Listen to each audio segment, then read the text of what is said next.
and welcome to Challenge Accepted, episode number 12. This is What a was show. What was what? I swear, every time I do the intro, someone interjects or interrupts or just like, hey, blah, blah, blah. So, welcome to Challenge Accepted, episode 12. This is a show about the game WildStar. Open beta is upon us. We are going to be talking about raids, theory crafting, and will open beta be a success, and how can it potentially hurt the game itself? And those are going to be our topics this week. Joined, as always, is going to be Shriggs. How's it going, Shriggs? Good. Looking for jobs. Woo, jobs! That's about it. And Mr. Timer how are you? I'm pretty good. That's pretty good. good. Just, wanting to play WildStar. Oh, yeah, wanting to play WildStar, yeah. I And, stopped, sure. kinda. Yeah, mute, yeah. And Rusty, how are you, sir? What's going on? How are you doing tonight? Good, good. Rusty is our newest addition to Challenge Accepted. He is one of our writers over at challengeaccepted.com. Challengeaccepted.com is awesome. But Accepted doesn't have any E's in it because, one of these days we're going to have to actually just get the domain regularly because it's so annoying explaining, like, go to challengeaccepted.com, but don't put any E's in accepted because that's not how it's spelled. I don't know. But I don't know. I like that. I think the shorthand is hip and jazz. It is hip it's and like, jazz. It's we're like we're the cool kids. You just don't want to recode the new website if you move it to a new domain. I don't want to buy another domain. Yeah, that's true. That's true. What do we have, 3? Anyway, I am your host, Bazil, and let's kick off the show with just some awesome stuff happening. Open beta is upon us, and that means a lot of really, really awesome stuff is going to be happening here. It's through the 18th, and you don't need any key. You don't need anything. You just go into the website, make an account, log in, and bam, you can play. Now, what this is going to do for Carbine is give them just a ton of testing and a ton of feedback from their community and from people that normally wouldn't actually be playing this MMO because, let's be honest, a lot of people are really skeptical about MMOs these days. I mean, we have games like Star Wars, The Old Republic, like Elder Scrolls Online, and like Accptd that are coming out, and all this is just... It's kind of culminating into one simple fact. People are kind of sick of MMOs just being, oh, more hype. Okay, or it's not going to go anywhere. Or the hype gets to the point where it's too much and people expect way too much out of it. I think that's what happened with ESO. And it just completely flopped, and it's not doing well. Accptd, I think, is probably going to be another one of those super hyped MMOs that's probably not going to do much. It looks really cool. I mean, when me and Triggs were playing Guild Wars, we were like, we're probably going to switch to this game because it has the same kind of combat like Guild Wars 2, but it's tab target. It's not really that, I don't know. It's something that we're going to have to keep a close eye on and see if it's going to do well. But I think WildStar is going to be different than a lot of the games because their development team is from, the old school MMO era. WoW, EverQuest, Warhammer, those kind of games. Games that did well and continue to do well. I mean, look at EverQuest. EverQuest 2 is on what? It's like 20,000th expansion or something like that. I think it's on like 19 or 20th expansion. Like, it's ridiculous. I mean, World of Warcraft is still the top MMO in the entire world. And they keep releasing it in different regions, and it's ridiculous. So we have developers from all these different companies that have been a success. I mean, even Warhammer Online was a success, but the I missed development... that game. It just didn't last very long. It just didn't last very long because the development team kind of was like, hey, we're cool, let's do something stupid, and it just died. So in that sense, open beta for WildStar is going to really kind of show what Carbine is capable of, and how they actually interact with their community. I mean, for those of you who missed the live stream, like I did, I'm going to be watching that on VOD, but I got to catch like the first 30 minutes, and that was with them just explaining the basics of the game, and like, it's really interesting to see how the devs interact with each other, because I want to say it's different than what other games do when they live stream. Like, you've seen games that are live stream. Like, devs will be like, oh yeah, we have this, and they're just kind of like dry and just like they sound excited, but it almost sounds forced.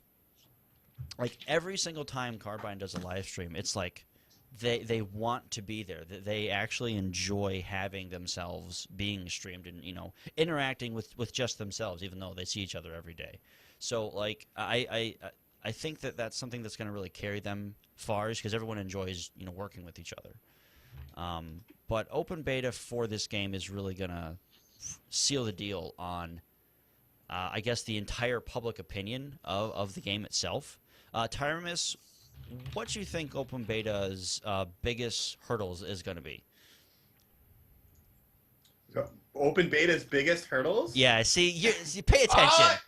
I was reading the show notes. Oh, If you sure. want to check the show Sure, notes, yeah. I'm read not playing show the notes. game. You understand. Also, if you haven't noticed, I've been posting things inside the chat. Oh, gosh. So, biggest hurdle, I would say, biggest hurdle would be the fact that the interface, the game, and the mechanics, like the whole kind of like how to play, is very quickly given to you and minimal tutorial. Like, they have a long tutorial, but like they don't explain a lot of things. And hopefully, if they have enough of those those tool tips that pop up that actually work this time around, because that was like when I was starting open beta or starting beta, closed beta, like a lot of those things didn't exist. And if they, hopefully they have some more, because I think that's going to be the biggest hurdle. Because when I started playing, it wasn't what I was expecting, and it took a little while to learn how to play. Yeah, and I mean, and the game does a really good job of teaching you, but there are certain points when I was in the beta when I was like, this is frustrating.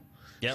Like, and I hope they've done a good job to minimize that, because right now people are going to be coming into this game thinking it comes out at the end of the month.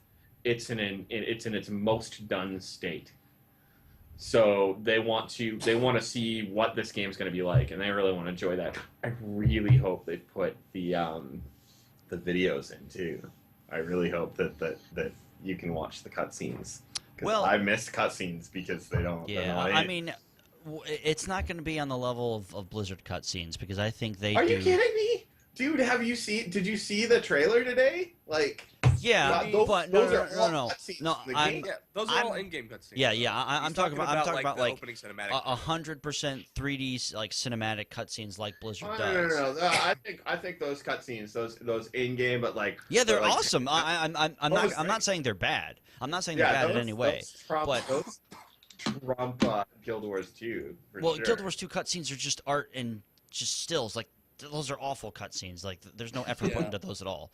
But I mean, I think people are going to expect some of those kind of cutscenes, though. Well, it has to do with story. I think it really has to. People want to be there, and they want to have a reason to be there. Right. I mean, again, it's all fine and dandy, caring about raids and stuff like that, or like caring about dungeons, which are like primarily the coolest content in the game, in my opinion. But the cutscenes are there to like make you be like, hey, this universe is fun. Like, I want to be in Nexus.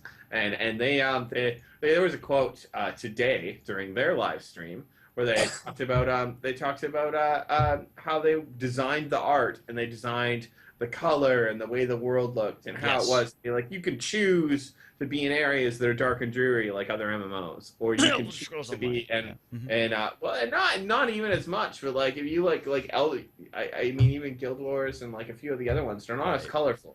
No, I agree with that. I think it's kind of neat that they've gone that direction, and watching the cinematic for the open beta, like the story is just awesome. I think it's gonna be really cool. Yeah. I'm gonna have to play both factions just to get it all right. Lore nerd.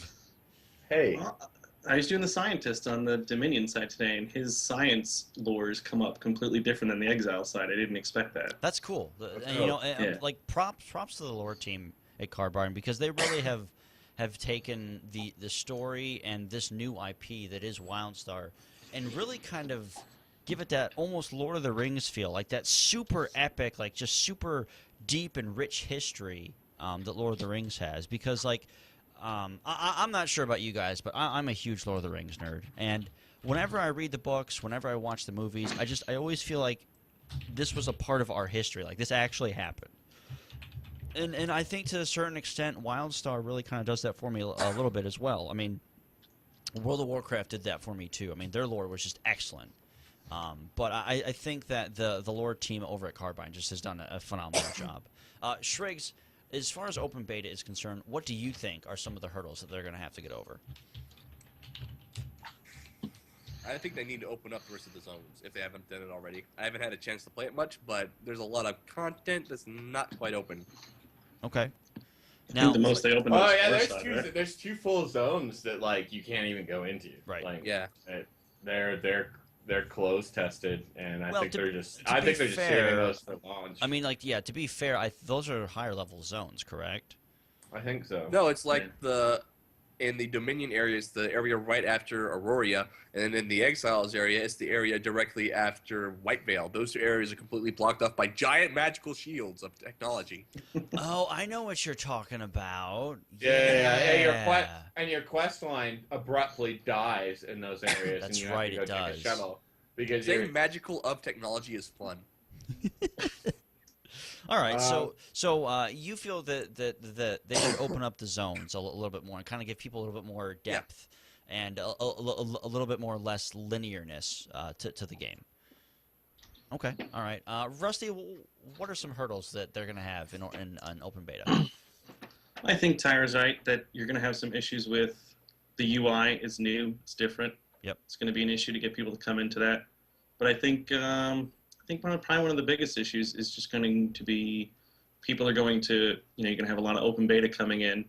And I think the biggest fear is like they just put in those, what are they called now? They're basically fail-safes in case the zones become too populated.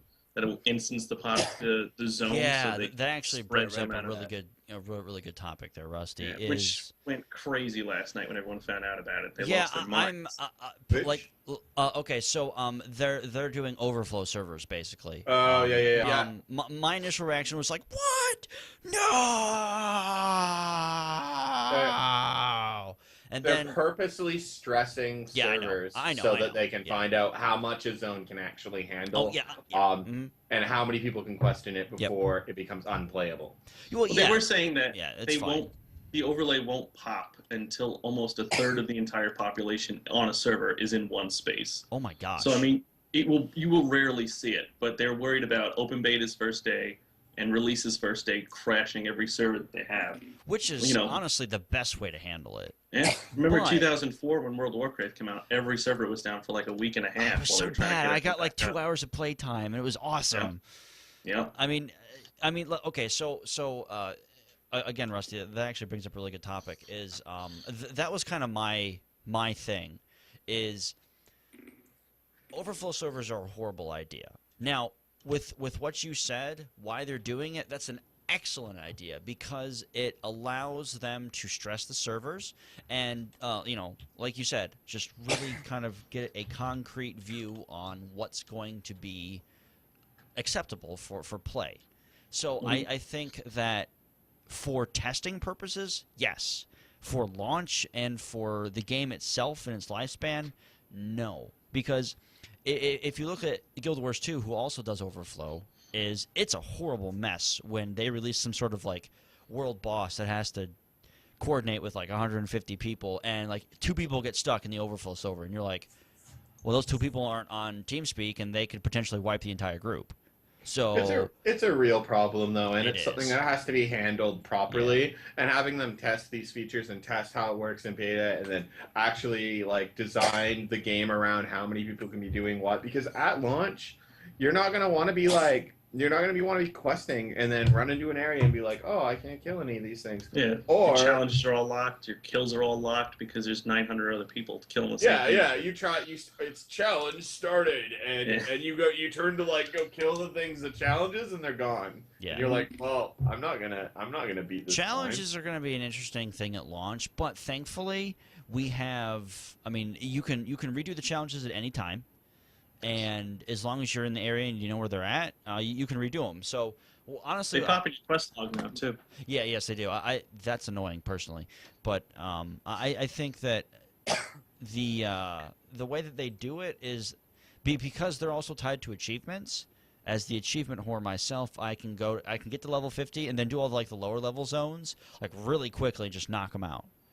Because when I'm questing, I kind of get into a rhythm, and if a challenge pops up, I'm like, just go away. No, just quiet, go away. But I have found that they are excellent sources of extra HP. No, XP, there we go. Yep. I mean, Stop typing things in our show notes. I hate you guys. Gosh dang it. Who's typing things in the show notes? Oh, I don't know. Oh. One of you three.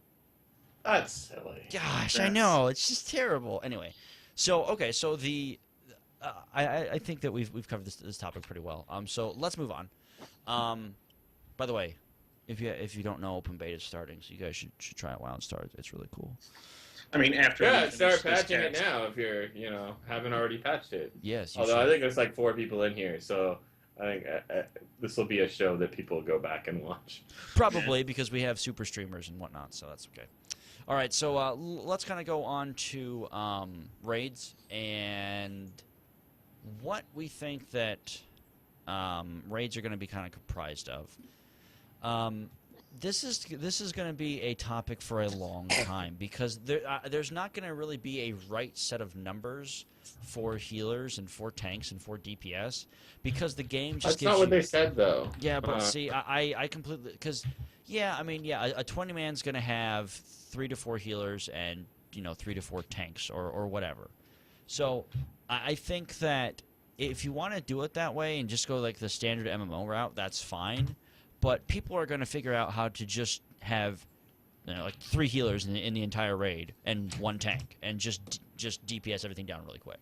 So I don't think that we're going to see like a standard cookie cutter raid format. I think people are going to really try and find different ways to do it because if you look at like DPS builds and the way different classes can do DPS, there's not just one cookie cutter set of DPS builds for each class. And, I mean, top raiders have been going at this for almost 6 months now. They've only cleared 4 out of almost 20 bosses in total in the 20-man raid. That's 6 months of constant top guilds raiding and not even clearing half the content in the first 20-man. So, and they made it harder. And they made it harder, which is even better.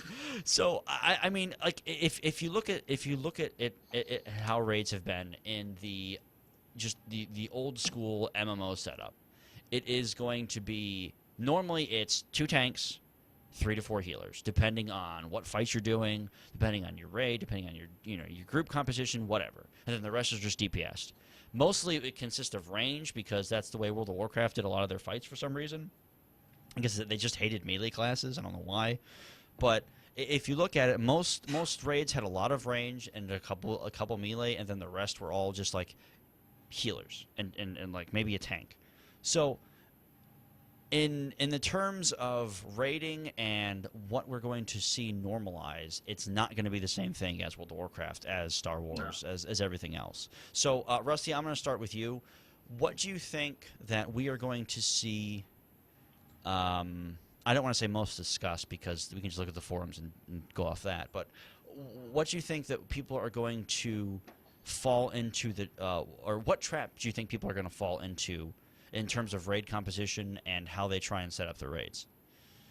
To be honest, I think that a lot of people are going to try to set up raid composition like a 25-man World of Warcraft, 2 tanks, 8 to 9 DPS, and some healers.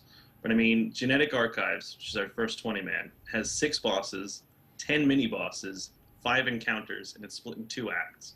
You're looking at, I mean, and most of the bosses have an ability which summon minor adds. So you're looking at least 2, maybe even a 3rd tank to pick adds up if you're looking at a giant room. Mm-hmm. I think a lot of people will be hitting their head against a wall trying to figure out a composition from old school MMOs that will not fit with what Carbine is looking for in there. Right. Tyremus, if your cat starts eating the webcam again, I can't really do anything. I didn't even notice. Like, he gets up there and he sits on top of my computer sometimes, but like I was kind of like paying attention to you guys and like talking, and then I looked up and he's just gnawing on it. It's like trying to eat my webcam. Is your cat supposed to be up on the shelf to your right there? Yeah. Okay, just making sure he's not gonna like all of a sudden the thing falls down and Tyremus goes flying, and yeah, it's like, well, we lost one member. That's fine. We'll just continue. But all right, so you think that people are just gonna try and go with the old school setup of WoW 25s? Yeah. All right, okay. Yeah. Shriggs, with that being said, what else do you think players are gonna fall into the traps of raiding in WildStar? You're muted, sir. You're so muted. You're very muted. Sorry about that. Dogs were barking, and I wanted you guys not to endure that. Oh, you're good. Thank you. But anyway, I think the big problem is raids adapting to the new combat style Yes. and having to deal with enemies that are very mobile and moving. Like in nearly every fight, even with the smaller ads, people were kiting stuff around rooms. Healers had to aim their heals, and people had to be aware of where the healers were aiming their heals. And it's just going to be a mess, and so many people are going to die, and it's going to be wonderful. It's gonna be so awesome. I mean, like if This is going to spawn some seriously amazing wipe videos. and like QQ threads and like rage threads and like this content's Oh, too yeah. hard. It needs to be nerfed, which is so impossible. And you know what Frost is going to say to that? Nope. Nope. Yeah, you know, I'm just gonna love the challenge. I'll be right back, guys. All right, no worries. All right, Tyrus. With all that being said, what else would you like to add to that? Yeah, sorry. I'm typing in chat to respond to Nogoth, and then yeah, you're catching me.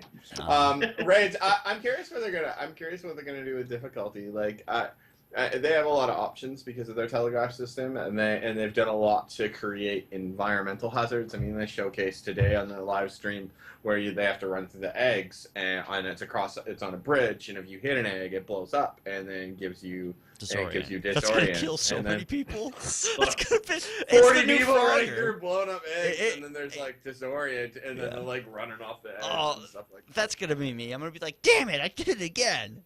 Yeah, it's not gonna be. I'm just kind of curious what they want to do with it. Like, I'm really, really into the idea of like 40-man raids, but like 2 raid groups, and then maybe like splitting them off into 2 20-mans, and then having them go do different wings. Yeah. And then like, and then having to like clear at the same time and coordinate like multi-room like takedowns. I think that'd be really cool. Like, a lot of the time for raids and dungeons and stuff in the past, it's always ended up being, there's a boss, like, kill as much of the trash as you have to, and get to the boss, kill the boss, get the loot, and then go to the next one. Mm-hmm. I mean, like, and that's it. And I mean, even the different bosses had different kind of mechanics, but like, I have in all of my time working on this show and like doing the beta and doing stuff like that and doing research, right. I have never seen encounters like the ones. Oh no. I mean, even the 20-man the 20 level 20 dungeons. The first time I faced the Forge Master, I literally sat there and just kind of looked at the screen, completely baffled. Like, oh, that was a fun day. What do I do? And of course, I died instantly because I wasn't dodging the telegraphs. But I don't want to spoil anything because it's so freaking awesome. But like having that kind of experience, I don't think I've ever actually had in a game. I mean, World of Warcraft was like, oh, that's a really neat mechanic, or wow, that was really cool. But I don't think I've ever actually taken my hands off the keyboard and literally gone, I don't know what to do. Because I like seriously, like I was just kind of like,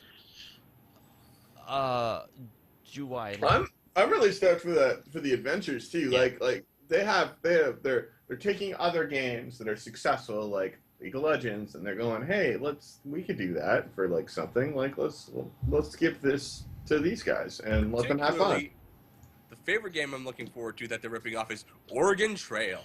Yes. Yeah, that one's a level 15. A level 20. Yeah, that's the 50 adventure. Level 50? Oh. No, okay. Is it 50 or 15? It's 50. No, 15 is hillcrafting. That's right. Yeah, that's right. See, I'm saving all the adventures for launch because I hate you guys. I'm sorry. I need you there tonight. I'm sorry. Oh, well, I'll be there tonight, baby. Yeah. No, you gotta come do an adventure. No, I'm saving it for launch, and I'm going to save it for launch. You spoiled everything else. I know. And shut up, Triggs. One more thing you can add to it. I know. Yeah, I just don't understand your methodology on this. Fine. Okay. Fine. Maybe. Yes. But, yes. But see, after the show, I have to watch Grey's Anatomy with the wife. Ugh. I know. Yeah, that's pretty much what I said. It's like, oh, really? You gotta watch it. And so a small tangent here, not related to Wildstar at all, but the Farewell to Christina episode has lasted 4 episodes, and I'm like, just say goodbye to her and kill her off already. Come on. No, this isn't anime. This is Grey's Anatomy. I know what it is. I'm just Baz saying is addicted to it's Grey's very I'm not. similar. It is. So Just stupid. a It bit is. of witness. No. Anime has people powering up for 15 episodes. They fight for 4 seconds and go, I am the Earth's defender. And then all of a sudden, 30 seconds later, another challenger appears, and they're like, hold on, let me get into my time warp chamber, up the gravity to like 4,000, train for 97 years, that doesn't age me at all, come out 4 seconds later, and then proceed to do the exact same thing over again. That sounds actually like the best anime. Just watch Dragon Ball Z. That's what it is. Oh, right. That's why it's the best. I forgot. Yep. Anyway, that's a completely I off topic, digress. which is just awesome. All right, so so the way that rating is set up is completely different, and the class combinations and excuse me, in different ways that the classes can be spec'd, the classes can be played are. I still have not been able to like comprehend all the different ways. Like, sure, some are going to be a little bit more straightforward, like the Stalker, like the Warrior. They're going to be a little bit more, just okay. You have maybe 3 specs for each class, and they're going to be mainly DPS. But like the Engineer, the Medic, the Esper, Spellslinger, all those classes have like a ton of viability to raids and stuff. I mean, Strix, I showed you that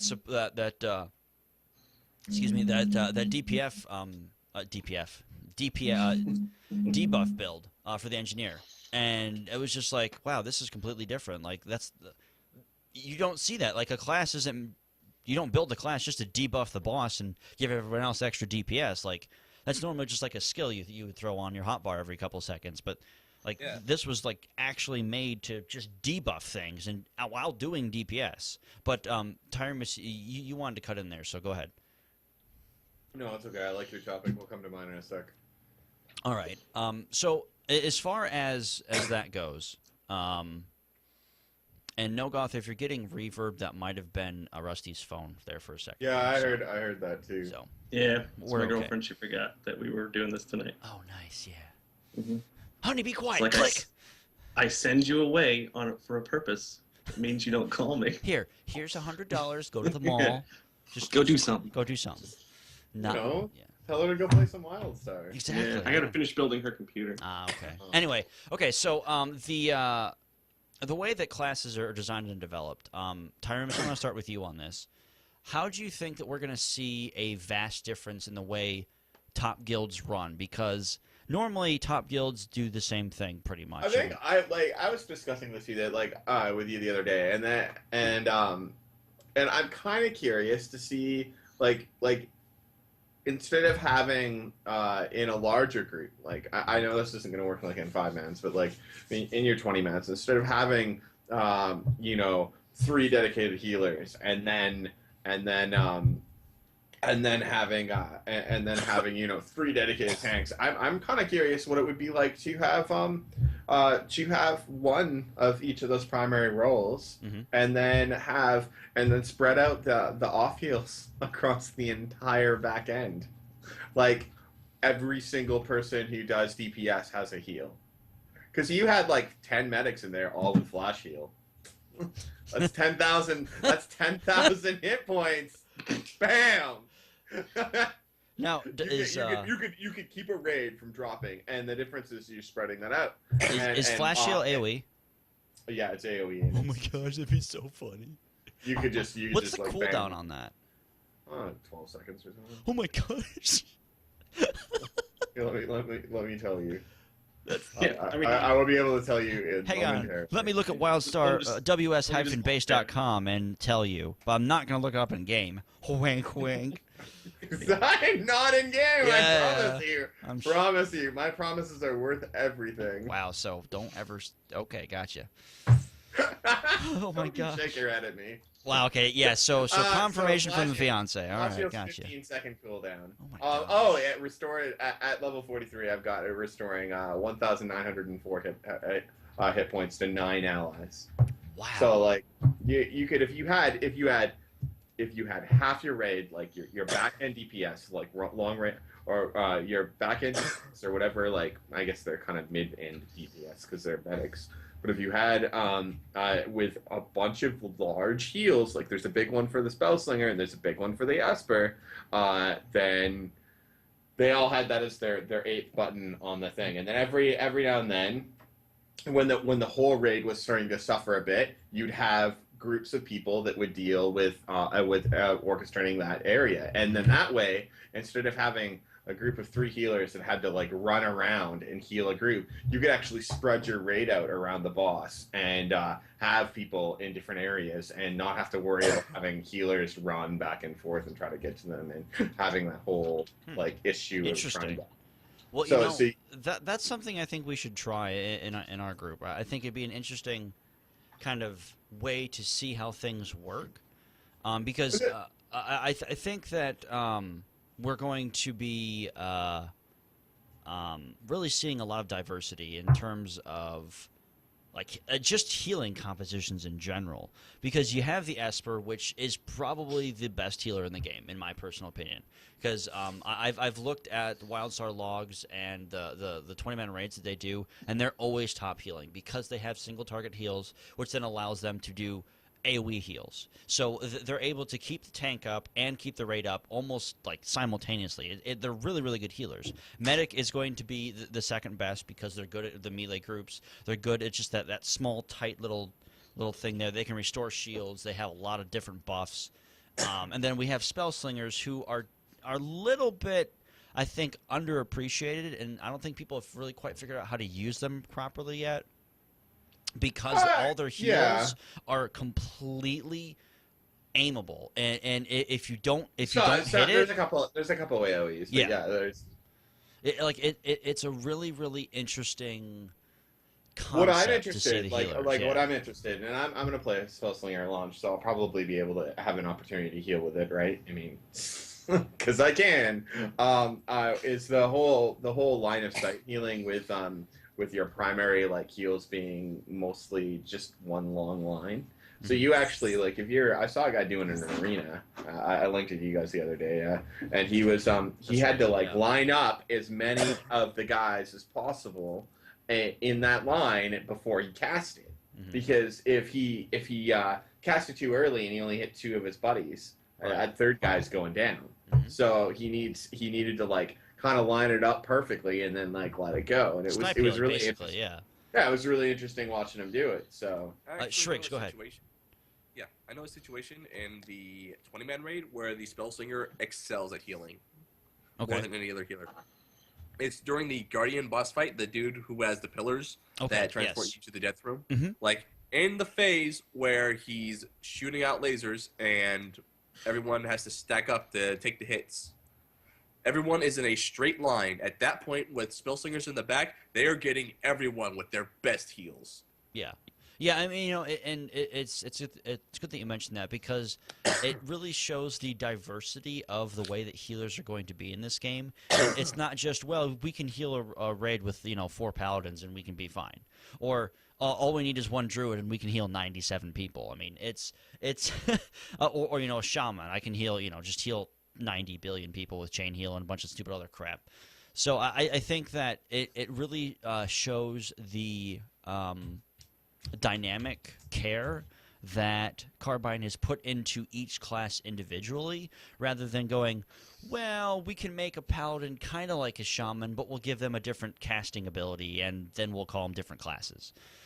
So I think that with the way the combat system is, it's going to give every single class that opportunity to try something different. Now, each class can be a raid healer, be a tank healer, be an off healer, be a support, be a whatever. But every class excels at something different, which is something that you don't see a lot in an MMO, because most of the healers can pretty much do the same thing. It doesn't really matter what you have and what you don't have. So I think that healers with like the ability to debuff are going to be higher priority. Yes, Tyrus, go ahead. Well, what are the other things? Like, it's just even like in a small group. Mm-hmm. What would it be? It would be really interesting to try to run a dungeon with 2 hybrid tanks and 3 hybrid healers. That would be very interesting. Like I mean, your DPS is spread out, but if the tanks are doing significantly more DPS, then I mean, like, do you have to have 3 middlemen, dedicated people to do DPS, while the other 2 don't do it at all? Like, could you spread the DPS out over all of that, and then you're not freaking out about that spell slinger that's in the back firing off stuff, and the medic's in the front, and the medic has to run to the back to like heal them, and he can't do it because the spell slinger can bloody well heal himself. Yeah, no, yep, I would definitely agree with that. Rusty, what are your thoughts on this whole thing? That's a good point that Tyrannos makes. I didn't think about that. A bunch of hybrids. I don't know. I mean, it's still early. I'm excited to see what gets pulled. Right. But I don't know. That's an interesting, because I was under the concept, I'm still in that old mindset still. So I'm thinking, yeah, we're gonna need certain types. Well, they put some really cool spells in, or like ants in that do.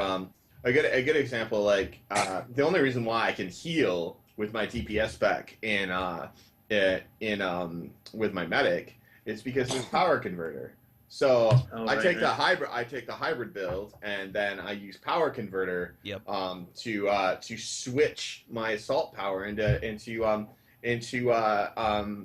support power. But it's not like it flips the whole thing. It increases my support power by 10%, or by 20%, and assault power by 10%. And it's like whichever one is higher is the one that goes up, and the other one kind of levels down a little bit. So so you get that kind of balance, and I mean, I could still rock pretty decent DPS in that spec. And but has it been viable for healing? Have you done some dungeons and adventures? Oh yeah, healing? Yeah, I can heal. I can heal with all DPS. Dude, medics are OP right now, so I mean, it's really hard to kind of judge on what they can and can't do because it is beta, and a lot of classes do have some broken mechanics and some things that make them like ridiculously powerful. I think in a raid sense, it'd be a little harder. But even veteran dungeons, I would probably need healing gear. But in a dungeon sense, like if we were just going to do dungeons and we wanted to try going through with all non-hybrid gear. What the heck? That sounded so wrong. Yes. She got something. What'd you get? She got a good time is what she got. Jeez. But I think if you went and planned your gear out and to be half hybrid or like gear, like half assault, half support gear, then that's a whole different matter. Now you're balancing your gear, and now what can you do with it? But did you look at the progression to even get into raid gear? Oh yeah, raid gear is pretty insane. But that was actually the topic that Baz tried to get me to insert earlier. I was going to comment on the fact that I'm really, really stoked about the fact that you don't have to be the one that always gets the loot. Yeah. Like you get points, and then you can spend them on gear, and it means that you can have raid progression without spending like years. So okay, and as long as you've completed that boss, right? Is that how it works? You can get some off loot. Yeah, you have to complete the boss, and then you can get the loot that comes off that boss, and you have to, but you have to keep doing the boss to get enough points to do it, right? Rust, Shriggs, did you have something to add as well? Nope. Okay, so just making sure you look like you were about to talk there. Rusty, nope. Looks like I'm about to talk. Shut up. Rusty, you mentioned like the gear required to actually get into that and the progression. So go over that a little bit for us. So when you hit level 50, you're going to open up the Elder game. Where that starts is you're going to start with some solo content, which is going to open up zones that you've already been to, but higher level versions of those zones. Okay. You muted yourself again.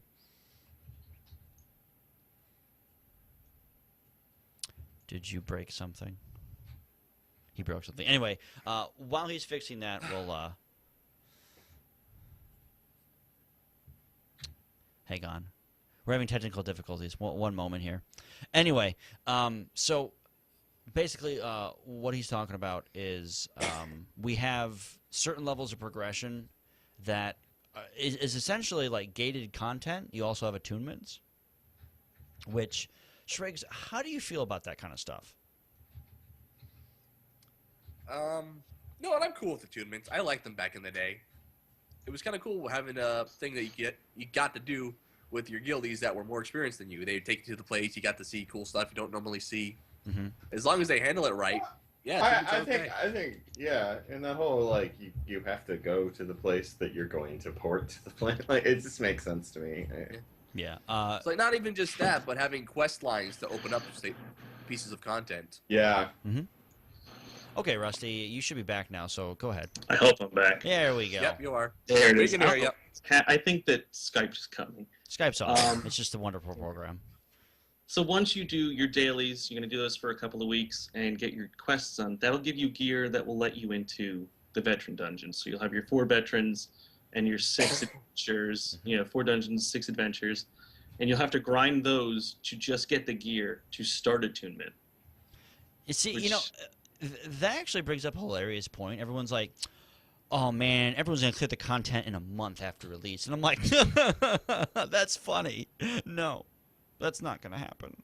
Because, I mean... No, it looks like a rough grind. I mean, these guys who've been doing it... They've been doing it for 6 months. And, yeah, 6 months. Because they had a gear. Yeah, So getting hybrid gear, I think, is going to be... might be more difficult than we're giving it credit for. Yeah. All right, so... I think it's difficult. I just don't. Yeah. I just don't think. I like to complete the bosses and get the stuff and whatnot. I just don't think. Extremely like we're not going to be, 6 engineers all wanting the same piece of gear. Or even actually a good example is tank stalkers and DPS medics use the same gear. Mm-hmm. Tech is the exact same thing they want. They wear the same stuff, and the same gear is good on both classes. Right. So a really good purple drops, and you got say 5 medics and then 4 tanky like stalkers in your raid. Yeah. That's a lot of people rolling the same gear. I think just having the fact that those people can kind of like, oh well, I beat the boss and I have enough gems and I can get the same piece that the other person has. Also, we're not even talking about the fact that the rune slots are randomized. So the rune slots some people might have better gear than others, even though they have the same piece of gear. So, dude, I'm going for a max tier 1 set of all 5 rune slots in every piece of my gear. I'm gonna make that happen. Oh, okie dokie. All right, so someone posted on the forums, I'm going to put the link in chat here, of all the dungeon locations and adventure locations. So we have 2 15-level adventures, one for the Dominion, one for the Exile. We have 2 level 20 dungeons, one for the Dominion, one for the Exile. A level 25 adventure, which is going to be neutral, level 30 dungeon, level 35 dungeon, level 30 adventure, level 35 dungeon, level 40 adventure, level 45 adventure, level 50 dungeon, and then we got the level 50 raids. It's really interesting to see that this is going to be their content at launch, because people will look at this list and go, that's not going to be enough. I mean, if you look at World of Warcraft, they had a ton of instances in dungeons at launch, but the way that this... But they had no raids at launch. No, that's true. Yeah. But you have to remember, it took everyone 9 years to get to level 60 when the game first came out. So, I mean, the leveling progression in Vanilla WoW was awful. Like, just downright awful. So far, the current record for 1 to 50 in WildStar is 58 hours playtime. Not physical playtime, but in-game playtime. So that relates to a very well done single player game. So if anything, you're gonna pay $60 for WildStar and enjoy it no matter what, because you're getting a good story, you're getting interaction with some really, really good community members, some excellent developers, and the game itself is going to be phenomenal. So even if you just want to play it for a month and just experience the story, you can do that. But the kicker is you're not going to be able to do that all in a month because there's these pass systems, because there's housing, because there's all this other stuff. So going by on like what rating is going to be, we're going to see the progression slow down around level 30, 35. That's what I've noticed. Once you hit about level 30, your leveling, like time to level ratio, slows down dramatically, but you have just so much to do where you're okay with it. Shriggs, has this been something that you've felt as well, or have you kind of been frustrated with the leveling experience? No, I think leveling will be fine. So, did they ever fix the XP buff you can get in your house? Yes, they did. Awesome. Yeah, no, but stuff like that in the game, and there's just You know- so much to do. You know what though? Like they're actually not that far behind. At launch, World of Warcraft had 14 dungeons and 4 raids, and these guys have 10 and 2. So like, we're talking And not that Plus yeah. heroics. Yeah, and plus heroics. So I would say that this is pretty on par. Like this is Right. what quoting Stephen Well, when you Stephen think about Frost, like How many? this is the most feature-rich MMO that has launched in the last 10 years. That is 100% true. Shriggs, go ahead. When you think about it, at how many of those dungeons at launch for World of Warcraft were level 50 plus? They weren't. Like a lot of them were. Like one of them was like level 8 or something. The one in the Horde City, the Ogre City. Stockades. No. Ishvar Chasm. Yeah, Ragefire yeah. Chasm. Edgefire Chasm. That was like level 5 or something like that. Yep. Still one of my favorite dungeons at lower levels because you're like, I get gear. Suck at Alliance. Yeah. But I mean, it's a really interesting concept that people think, oh, it's not nearly enough because X MMO has all this content. It's like, yeah, that X MMO has been out for 10 plus years, you nubtard. I mean, it's just like I think people really need to kind of step back and understand that when an MMO launches, it's not going to have everything. But WildStar has everything. I mean, it has housing. It has path systems. It has open world PvP that doesn't suck. It has arenas. It has battlegrounds. It has war plots. It has all this content that's Doesn't have not a barbershop. Oh man. Worst MMO to date then. No barbershop. I see that on the forums all the time. Where's Barbershop the or barbershop? bust, Where's- man. Right? But Seriously? I mean, like, Listen. but like, think about it. Like Tyrion has said, this is the most content that's ever been in an MMO at release that's not half-assed. With the promise that every 28 days there'll be new content. Oh man, I'm the one Wow. thing. Even that, like they say that, but a lot of MMOs like they rip out content and they're like, it's a holiday, or they throw in a little tiny zone instance thing. Like they what already I about want, this. what I want from them, and they're gonna do it. Is the story for the game. Yeah. At level 35, you get personal solo instances that have cutscenes that are the story of MMO, teaches you about what happened on Nexus, what's going on with the Elden. You find out all the way into the end of the game, and there's this like whole thing you can do on your own or with friends. And then at the end of the game, what do you do? The story ends with a lot of MMOs at the end of the game. Like the story doesn't end, but like what is it? Oh, we're at war. Go to a battleground. Like that's wow. I mean, like that's Let's what bring back dragons because Yeah, that's and a the great idea. Yeah. The only story that they have that comes out later is an Right. expansion. What they're going to do is give out story instances on those 1 month releases. Every now and then they're going to drop another one. They're going to be like, hey, you know what? The story is going to progress. This Yeah. world is going to go better. And you know what? They tried to do that with Guild Wars, and they failed. They failed pretty hard too. And so I'm really like, this is my like, I want this feature to work.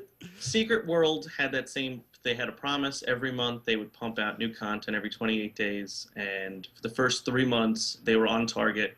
They were getting out, and then They just stopped. it got slower and Yeah. slower because the builds got bigger and bigger for each issue. Well, But and- I read and- this. Didn't their subscriber base like drop? The really, subscriber really? base dropped, Yeah. and they lost a ton of their members because of a swap out they had done. But what Stephen Frost had mentioned, I believe it was in a Massively article, Yes. is that they have already designed and have put away 18 months worth of content that It's is already 15. designed, Yeah. It's 15. art's done, Yeah. okay, and it's just away, waiting to be used. That no one And does That's that. amazing.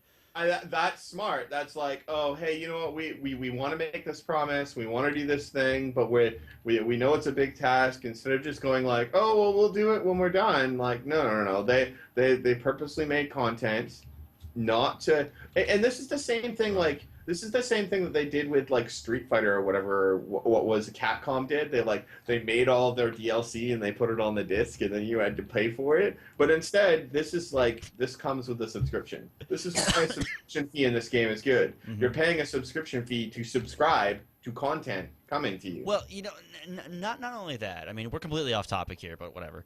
Having fun. Welcome You to having Challenge fun? Accepted, where we talk about WildStar and get super off topic. And usually it's Shriggs that derails us, but Hey, we were talking about Grey's Anatomy earlier. Whose fault was that? That was my fault. I'm sorry. I've kind of been multitasking. A little I know you're playing WildStar. It's okay. We get it. I'm I've looking only for work. stopped- Oh, okay. Fair enough. All right. So, I mean, it's you bring up a really good point in that a couple of good points actually. Let's actually kind Me. of yeah. We're Well, talking about you're awesome, dude. You know you're a big deal. So, shut up. Anyway, so Guild Wars 2 is did the living story, and they tried to rush content out every 2 weeks. And instead of taking time and really thinking about their decisions, they just pissed off a lot of people because, Scarlet, and let's, go the Star Trek route and just reverse time because apparently that's popular and, hey, why not? So Yeah, I kind of wanted to see her in Abaddon's lair. I really do. Because people were like, oh, see, the stupid sewer story is screwed up by Scarlet. We should have gone to Abaddon. No, you do not want to open up that Pandora's box. speaking of Abaddon, he was a character in StarCraft 2, Heart of the Swarm. He was an excellent character. Anyway, that's completely off topic. But, I mean, so you look at Guild Wars 2, and they really rushed everything. Now, you look at someone like The Secret World. Now, I personally have never played it. I played It's a great game. I played the beta, and I couldn't stand the questing. I was like, this is not for me. I don't want to be Sherlock Holmes every time I have to turn in a You quest. had to Google it, Baz. I You gotta- no, I don't. It was awesome. I don't have Then time go to for the that. library. Read a You book. had to keep a Bible next to your computer at all times. You had to keep This is- Amazon up at it's all times just so you could ridiculous. I find played things. it It was in- crazy. I actually learned how to do actual exorcisms. Jeez. Yeah, where's my Bible? But anyway, so I mean, and then okay, let's not get off topic anymore. So you look at the Secret World, and they tried to do it, and they lost revenue. They lost whatever. Rusty, what was like the main reason for that anyway? Because the game was doing pretty well, and then like all of a The sudden, game like, is doing well. it's just like They went died. from a subscription to a free to play, Okay. and then the head honcho, who was the guy who had designed the game, was their lore guy. He was removed from the game, Why? and they had to. I wish I could remember the company that is running that game, but for some reason there was a disagreement with how the game was running versus how he wanted the game to run, and so they had to catch someone up from where he was. That's and then such design a horrible forward. business decision. It is. The second guy who took over was really good, but it was just too late. There was Yeah. too much catch up. The Mhm. storyline that they were pushing forward was just out of Okay. place now. It just didn't make any sense. All That's what happens. So that happens, and then we have someone like Blizzard, who just kind of pulls content out of their butt and goes, "Well, Deathwing sounds like a good idea," or "Hey, Jack Black Pandas, why not?" Now, obviously, Mr. Pandaria, I've heard that it was very, very good. I enjoyed it. It was a lot better than Cataclysm. I mean, Soup is a lot better than Cataclysm, but that's another story for another time. I mean, come on, who doesn't want to fight Deathwing's fungus as the final raid boss? But whatever. And so I think that we're past the point of half-assing and mediocre crap, because I think gamers have put up enough with that for the last 8 years. I mean, if we look at the trend of where video games have gone, we've gone from games like the Half-Life 2 era to the Call of Duty era, where it's just game after game after game with no real thought or effort put into it, and people are like, Call of Duty Ghost has proven that people are sick of it, and they were like, you know what? No, this is going too far. Screw you! Don't do this crap again. And you know what? They're doing it again with another Call of Duty. And yeah, cool. Advanced Warfare. Advanced Warfare. I played that on my Game Boy. I mean, it's another Call of Duty game with a reused title. I'm just like, okay, so this probably isn't going to really go anywhere or do much of anything. But we have a game like WildStar that is taking the foundations of just basic MMOs, basic gaming, and building upon those, and taking a little bit over here, a little bit over there, and a little bit up there, putting it all together in a mixing bowl, stirring it around, and going, all right, does this work? All right, no, we don't want to add this ingredient. We're going to add this one. So what did they call? What? Someone called some of the best. Someone had compared WildStar to the Dark Souls 2 of the MMO world. Well, like that was actually some of their inspiration for WildStar itself. There was an interview a long time ago where like their inspirations were like BioShock, Dark Souls, and like a couple other like really just like hardcore games, and they wanted to bring that into the MMO scene again, and people want that. Yeah, you got the casuals playing World of Warcraft, but in terms of like end game rating, we're kind of bringing this all back around here on topic, and in terms of like how that kind of just culminates into rating is people want a challenge. People don't want to go up. Some people do. I'm not one of those people. People don't want to just go up, load up a game, and go, okay, I have this really cool gun. I'm going to hold down the trigger and win the mission. That's boring. You don't want to pay $60 for that. You don't want to pay $10 or $15 a month for that. You want something that challenges you and allows you to take a break from life or whatever your problems are at the time and just go, I want to have fun. I want to laugh. I want to scream because we just got this kill. I want to cry because, you know, I didn't get my pixel loot. It's something that gamers have been missing for a long time. And I think it's finally time that we kind of come to appreciate the. I know this sounds like a complete ass kissing to the game, but it totally is. But it's something that me personally I've been missing for forever because I still play Half-Life, I still play Portal 2 because they're challenging games. Even though I've beat Half-Life 2 95,000 times and I know what's coming around the corner, it's still fun. It's still, you know, the AI is always different. It's just I think that the way that the end game has been designed gives us that just. Why are you laughing? Are you looking at the pictures that he linked in chat?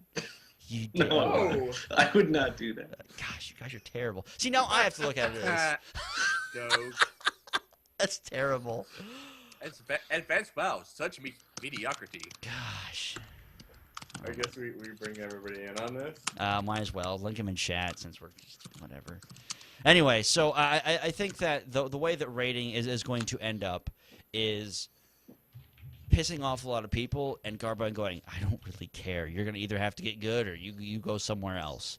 That's a risk. That is a huge risk when you have games like World of Warcraft, when you have games like Elder Scrolls. I mean, I don't really think that game's going to go anywhere personally, but it's a huge IP, and people love that IP. And people still play Star Wars. People still play a bunch of other stuff. So it's a huge risk that Carbine is taking in the endgame area of saying, you know, screw you. We don't really care if you think it's too hard. You either get better or leave. I mean, Rusty, do you think that will come to bite them in the butt in the end, or do you think that that's gonna? I do. Okay. I do. I think it will. They're always saying the devs are listening. The devs are listening. Right. And at the same time, they're saying, look, we don't care. It's going to be hard. Get used to it. It is. And at some point, those two conflicting messages are going to clash, and you're going to have a player base who is complaining that it's too hard, and the devs who are saying it's not hard enough. And then there will come a point where they'll have to draw a line in the sand and decide: are we going to stop saying that we're listening to the player base on these topics, or are we going to have to go the route everyone else has? I really hope they do. Something different. Like there's a tiered section to dungeoning this game. Yes. You start off with ship hand missions, which are low and solo, but when you get them, you can't really, like, you need a group, and then like after like a couple levels you can go back in and do it yourself, and then after that are adventures, and then after that are dungeons, and then after that are 20 minutes, and I really hope that if it really becomes a big deal, like dungeons are the new dungeons or something, or like dungeons that come out are just too hard, they go, okay, well, what do we do to get players right prepared to do its content that they're saying is too hard, and then they add in a bunch of adventures that teach the players how to play those dungeons, because they're a little bit easier. And I think if they do that, as opposed to saying, oh, well, we're just going to make it easier, it'll be better. I think so too. And that's how the game is designed right now, but whether or not they actually are able to do that. And you're right, they're going to get to a point when the community is just like, I don't want to play this because it's too hard and you guys don't care about us and it's impossible. Only like 2 guilds are able to do it, and I'm like, yeah, but I don't think the raids are impossible. I think a lot of it. Your mic is still muted. I think a lot of it has to do with with coordination and learning how to play a different style of game. As much as people say this is World of Warcraft 2.0, it's not. It's not. It's not the same game. Like, you cannot play one and the other. And Triggs, you had a point. Yes. Yeah. The game is hard because they care about you. You know, that's actually a good point. Tough love. Yeah. With drills and lasers and fire everywhere. I mean, it actually doesn't sound like love, but you're gonna have to trust me on this one. I mean, but we're talking about a community. Last night I think I was with a few other people. I think Jersey was on and a few others. There was 13 pages about that overflow server. Yeah, 13 pages of just chat. And that dev stayed there all day. Took a lunch break, came back, apologized, and continued to answer the same question over and over again. And either he has the patience of a saint, or they have... I can't even imagine. After a while, that would cut me to the core. I would just start losing my mind on the player base. It's like, this is what we're doing. Get over it. We're going to test it, see how it works. Stop. Stop. No goth wins for the best comment of the day. The problem with that is people are morons. Yeah, agree with it. It's so true. I mean, no offense to players who can't do content. I mean, whatever. But it's beatable. It's not impossible. It's not impossible. And so someone actually asked in the live stream chat part 1. I caught like the first 30 minutes and then I had to drive home. And the way that they're testing it is they said, someone asked, how'd you know if your endgame is suitable? And the reply was in chat is, we have a couple hundred endgame guilds testing our content. We're pretty sure that the content is beatable, but it's damn hard. So they know it's difficult. They know that it's going to take a long time for guilds to get there, but it's doable if you work at it. And the problem is I hate using this term, but the Care Bear Raider isn't going to want to put that time and effort into it, and they're going to go back to World of Warcraft. Yeah. So, what Rusty was saying... go ahead, Triggs, yes. Yeah, I like how you use Care Bear Raider instead of Casual Raider, because there are plenty of good Casual Raiders. Yes. They just don't raid nearly as much as people who have a lot of time for it. I think, that's a really good distinction. I don't think too many people make it. No, I would definitely agree. I mean, casual gamer, it was a term that was used back in the 90s that was like, derogative. There's that meme of, don't touch me, you filthy casual. Ew, get away. But, I mean, okay, yeah. Who gave you permission to stroke my neck beard? Exactly. Okay, so, think about it. The people that were hardcore back then in the 90s was you, was Tyremus, was Rusty, was Triggs. But now that we're older, we have families, we have jobs, we're technically a casual gamer now. But we still... No! Yes. I mean... But we're still that. Yeah, Triggs. Never mind. I take it back. Triggs is still a little young. He's just getting out of college. Yeah, but he's looking for a job now. Oh God, I'm not even level 50 yet. I know. But I mean, if you think about it, the hardcores have just grown up, and so we still want that challenge. We still want that that, you know, heart pounding, oh my gosh, we have two people alive, the boss is at 1%, DPS the crap out of them, or else we will all murder you because we don't want to do this fight again. I mean, it's stuff like that really kind of culminate the whole experience of what endgame and rating really is. One thing though, like there's one big difference about like WildStar, I find when you die in this game, like you actually feel like there was something you could do about it. Yeah. Like when you die and you're like, and you failed a challenge or you failed something, you're just like, it gets you right to that edge. You're like, you know, if I just did this, or if I went this way instead, or if I changed this tactic, or maybe if I open up my LAS and I change all these skills around, maybe I can get this done. This is the only game I've ever played where it wasn't like World of Warcraft, you die, and You're I'm just meh, like, whatever, run back. yeah, or it's not even meh. It's like, oh, I just keep dying on this thing. I guess I have to go level because like there's nothing else. Like there is no other way to increase my ability. Like I can't be that much better. And I mean, like, and in a raid situation, like, you really, like, hell, in the dungeon situation, because I haven't done a raid, but, like, in the dungeon situation, I had a really, I had an experience. Oh, okay, well, what am I doing wrong? Like how do I change this setup of skills so that Baz doesn't continually soak up damage? Hey, then I was like, watch oh. it. Be nice.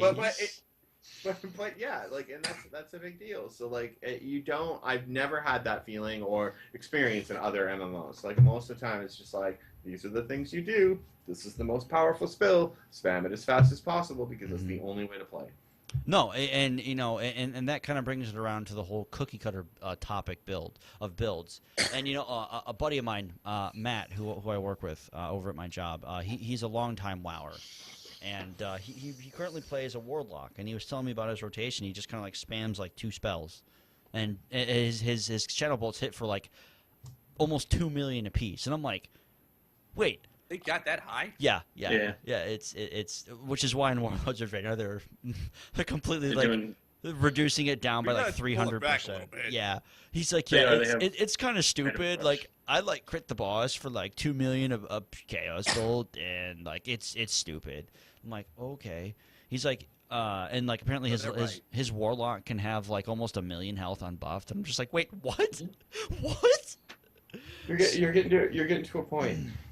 Yeah, it's just it's the way that the limited action system is set up to force you into thinking, hey, I could have done better.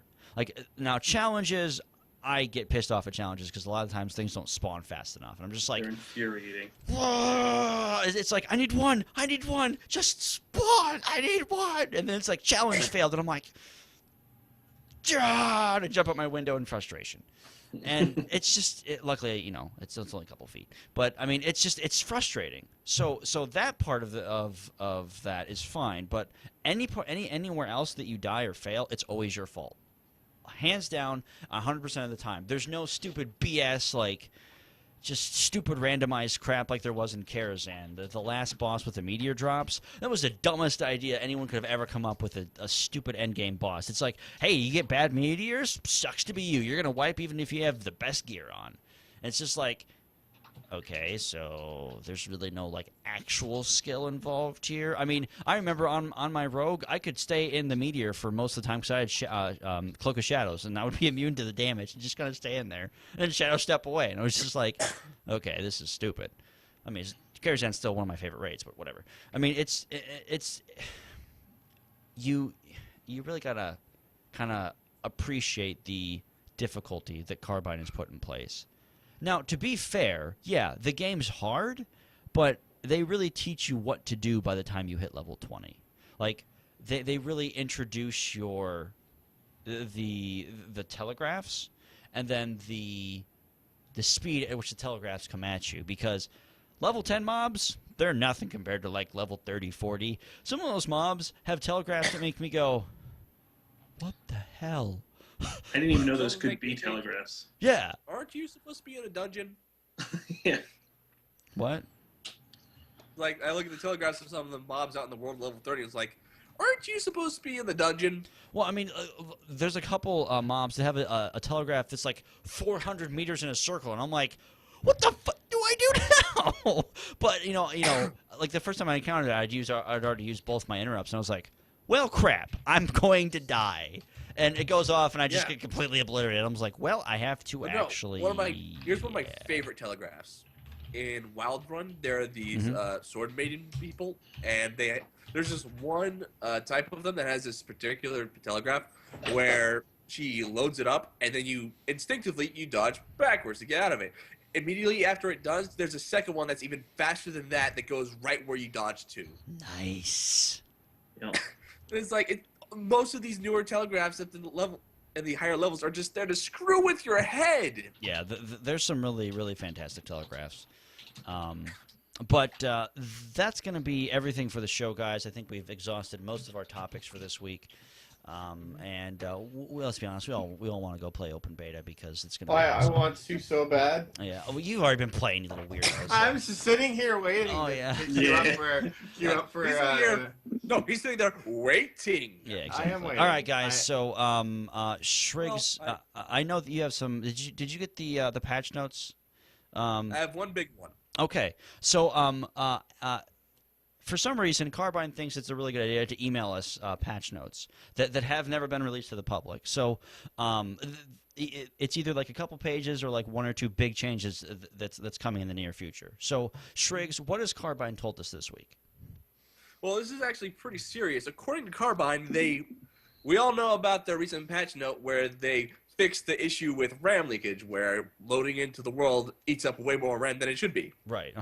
Unfortunately, for 1% of the player base, it's been found that instead of eating up your RAM with server capacity, instead it releases tiny demon Pac-Man into your computer to eat up your RAM. Oh my gosh. So it's very important that you have your firewalls up as high as they can go. Otherwise, you may be susceptible to this. Wow.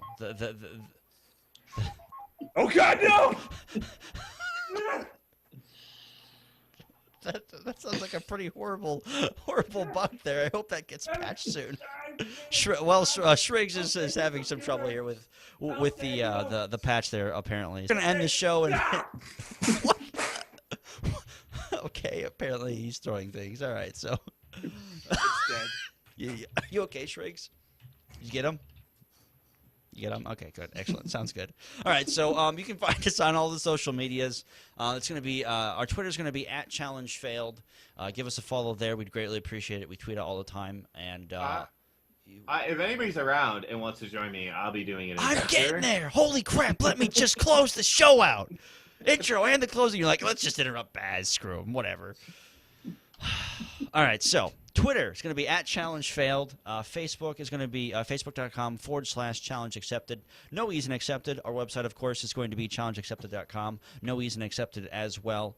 And Tyramus is right. After we go dark with the show, we're going to bring the stream right back up after a couple minutes. Tyramus is going to be streaming on this channel for probably until he passes out.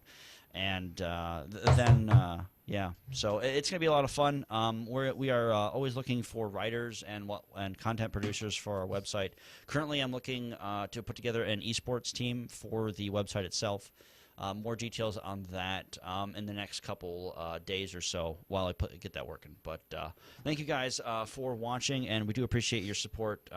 Thank you to all in the chat. We really appreciate you guys interacting and whatnot. But Shriggs, thank you for joining us. Tyramus, thank you very much. Rusty, again, welcome to the show, and thank you for joining us once again. See you guys in open beta. Remember, it ends the 18th, so make sure to call in sick every day till then. God bless, guys. Take care. See you guys in Nexus.